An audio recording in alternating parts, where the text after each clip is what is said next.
And DCL stands for data definition language database का।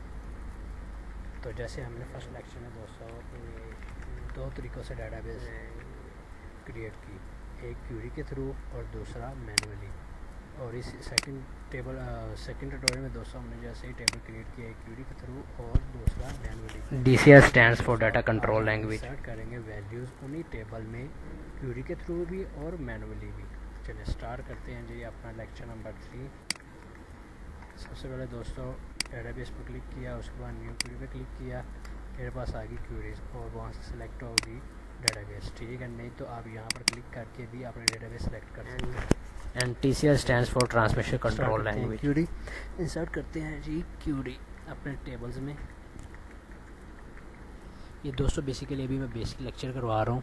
इसके बाद जैसे ही 2 से 3 लेक्चर और करने ख़त्म करता हूँ, उसके बाद प्रोफेशनली जैसे सॉफ्टवेयर हाउस में वर्क किया जाता है डेटाबेस पे, उस तरह काम कराऊँगा इंशाल्लाह। ओके जी, स्टार्ट करते हैं अपना वर्क। अब हम स्टार्ट करते हैं फर्स्ट ऑफ ऑल DDL को, कि बेसिकली DDL में है क्या और क्या नहीं। तो फर्स्ट ऑफ ऑल स्टार्ट करते हैं DDL को। DDL में बेसिकली है क्या और क्या नहीं। हम करते हैं ये इंसर्ट टू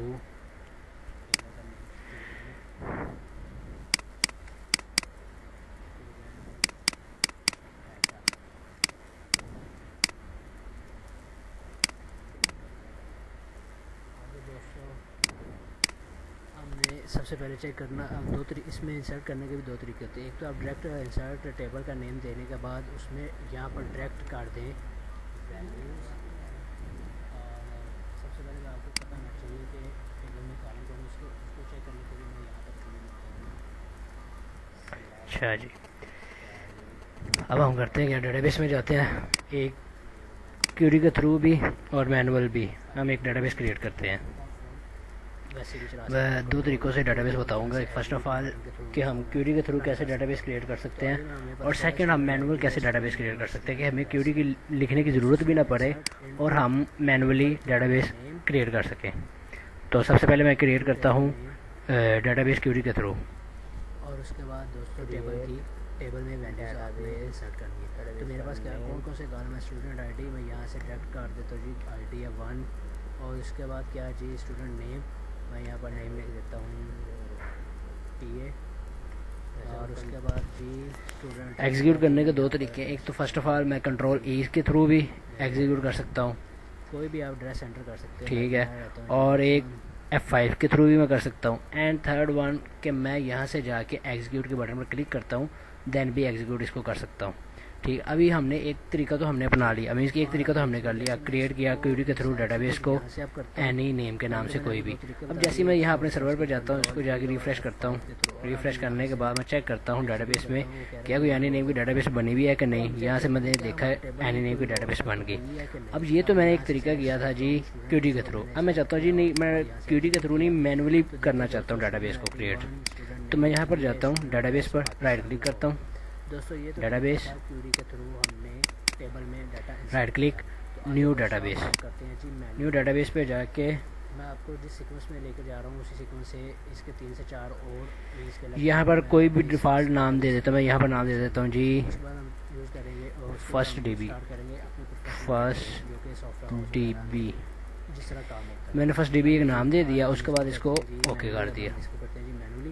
यहाँ पर आया, राइट क्लिक किया टेबल के ऊपर। अब मैंने देखा, ये देखिए जी, एक तो मैंने क्यूरी के थ्रू बताया है और एक ये सेकंड तरीका मैनुअल। जैसे मैंने वहाँ पर डेटाबेस पर राइट क्लिक किया, न्यू डेटाबेस क्रिएट किया, तो सर्च बार मेरे पास ओपन हुई। वहाँ पर मैंने वो मेरे से पूछ रहा था क्या आपने नाम रखना है सपोज, तो मैंने उसका नाम रख दिया फर्स्ट DB। जैसे फर्स्ट DB बना के मैंने ओके किया तो यहाँ पर मेरे पास एक डेटाबेस बन गई।